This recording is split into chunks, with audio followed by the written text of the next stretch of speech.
समझ लेते हैं। देखिए यहाँ A1/A2 यानी अनुपात की तुलना करेंगे हम लोग। ग्राफीय निरूपण उसका रेखा कैसा बनेगा और बीजगणितीय रूप उसका क्या होगा, यानी उसका हल जो है वो क्या होगा, यानी कितने हल होंगे। इसको आप लिख सकते हैं हल, यानी उसका क्या हल होगा, इसका ग्राफीय निरूपण क्या होगा, यानी रेखा इसको बोल सकते हैं आप। इसको आप इस प्रकार से कॉल कर सकते हैं कि ये रेखा। तो चलिए ये अनुपात देखते हैं। सबसे पहले यदि A1/A2 मैं क्या कह रहा हूँ कि यदि A1/A2 बराबर नहीं है B1/B2 के, यानी अगला भी C1/C2 बराबर नहीं होगा। यदि A1/A2 बराबर नहीं है B1/B2 तो इस रेखा को हम लोग कहते हैं प्रतिच्छेदी रेखा। क्या कहते हैं, कौन सा रेखा बनता है, इसे हम पूरा एकदम बढ़िया से समझेंगे। यहाँ से 2 से 3 नंबर फिक्स है। प्रतिच्छेदी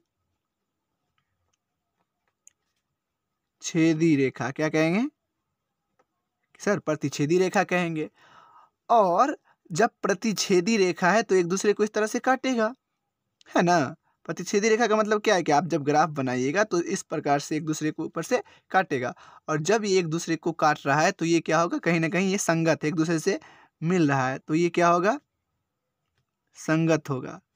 और संगत के साथ साथ ये एक दूसरे का जो है अविरोध है, यानी कोई विरोध नहीं कर रहा है, अविरोधी होगा। क्या होगा, ये अविरोधी होगा एकदम। देखिए ऐसा मैं बता रहा हूँ कि सारा का सारा ऑब्जेक्टिव आपका क्लियर ही हो जाएगा। और इसको इसी को हम लोग कहते हैं अविरोधी, यानी एक दूसरे पर है, एक दूसरे का विरोध नहीं कर रहा, अविरोधी होगा। विरोधी क्या होगा, अविरोधी होगा, आपको एकदम याद रखना है। और इसका जो बीजगणितीय रूप यानी हल होगा, ये क्या होगा, यानी प्रतिच्छेदी रेखा है तो इसको कहेंगे हम लोग अद्वितीय हल, या केवल और केवल एक हल।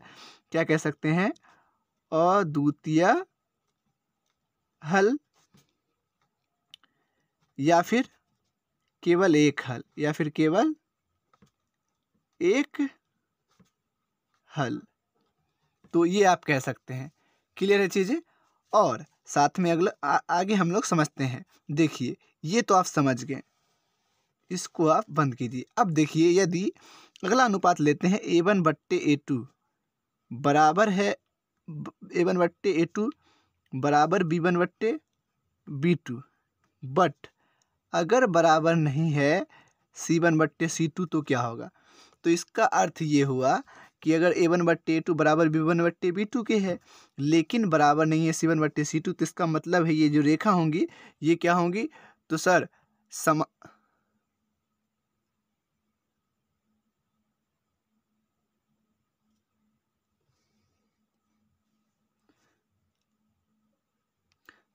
समांतर रेखा होंगी। क्या होंगी, तो यहाँ जो होगा ये रेखा क्या होगा, ये इस प्रकार से समांतर रेखा होगा। क्या होगा, देखिए, है ना।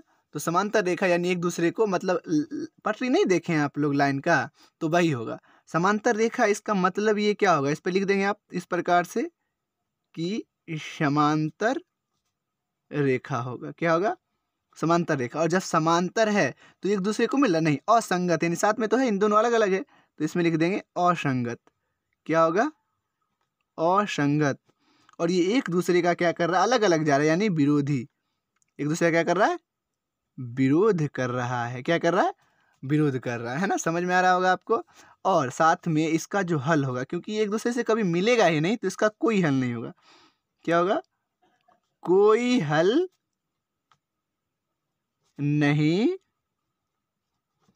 होगा। तो ये चीजें हैं, है ना। आपके एनसीईआरटी बुक में भी वो दिया होगा चार्ट, है ना, आप उसको सिर्फ समझ लीजिएगा। देखिए आगे हम लोग करते हैं। और यदि अगर A1/, मैंने देखा यहाँ फर्स्ट से थी, ये दूसरी थी, अब लास्ट स्थिति है यानी तीसरी। एक क्या होगा, A1/A2 बराबर B1/B2, और अगर बराबर है ये C1/ किसके, C2 के। सॉरी, मुझे इस लाइन में लिखना चाहिए, यहाँ से बात खत्म है इसका। तो इसका मतलब क्या होगा कि अगर A1/A2 बराबर है, सारा का सारा बराबर है, तो ये रेखा जो होगा इस प्रकार से रेखा बनेगा आपका, ये वाला लाइन इसके लिए ये चला गया, इसको हम लोग लेंगे, इसमें है।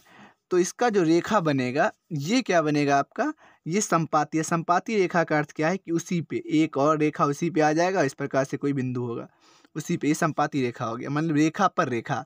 तो इसको हम लोग क्या कर सकते हैं, संपाती रेखा। आपने कहा इसे क्या कहा सर, संपाती रेखा। तो चलिए मैं लिख दिया हूँ। और संपाती है, अगर एक दूसरे पर है तो ये संगत है, क्योंकि साथ में ही है, क्योंकि ये भी एक दूसरे पर था ना, तो संगत था, प्रतिच्छेदी वाला भी, तो ये भी क्या होगा, संगत ही होगा। तो अगर संगत है तो ये क्या होगा, एक दूसरे पर आश्रित है, उसी पर है वो, उस पर वो है, तो ये क्या होगा, आश्रित होगा। यहाँ से आपको एक भी ऑब्जेक्टिव नहीं छूटने वाला है ना, अगर आप ये चार्ट समझ लेते हैं, ये होगा। और साथ ही साथ इसका जो होगा अनेक हल होगा। कितना हल होगा, अनेक हल होंगे, अनेक हल होंगे। तो ये चार्ट था जिसे आपको क्या करना था, समझना था। और मैं उम्मीद कर रहा हूँ कि मैं समझाने में सफल रहा हूँ। आप इस प्रकार से जो है स्क्रीनशॉट ले सकते हैं।